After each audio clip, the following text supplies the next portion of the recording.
Hi everyone, great to see you back. Thanks so much for well wishes. I want to just quickly go over our book today and chapter 5, Teaching Should Be Meaningful and Purposeful.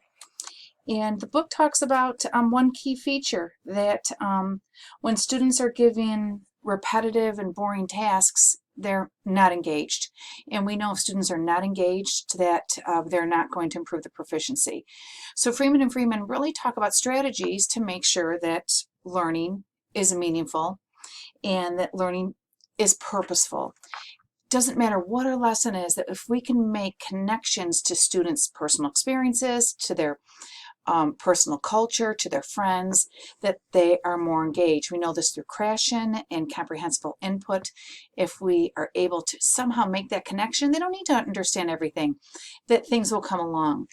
The chapter talks a little bit about culturally relevant books, and this is super important when we're talking about primary school age, that we can go to the library and have our students pick books that maybe have characters or pictures of characters that look like themselves, whether it's in racial features, in ethnic features, whether it's in socioeconomic features, whatever it is. When we get books that are culturally relevant for our students, wow, does that begin to make a difference so students make the connection.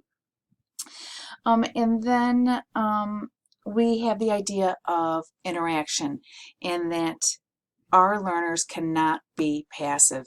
Meaningful and purposeful teaching gets our students involved and active, and this is what our next chapter talks about, which is teaching should, oh no, excuse me, that's next week, that teaching should include interaction to develop both oral and written language.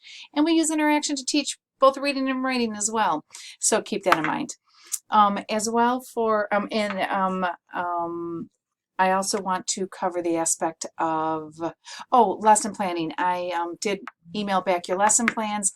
Also on the rubrics, it's great. On the rubrics, I gave you feedback on that, but I see that you're all going to be great teachers. So just watch the crash course for those of you that maybe didn't do as well in the lesson plan as you hoped. I did a quick video on crash course and areas you may have missed. That's it. We'll see you next week. Thanks all.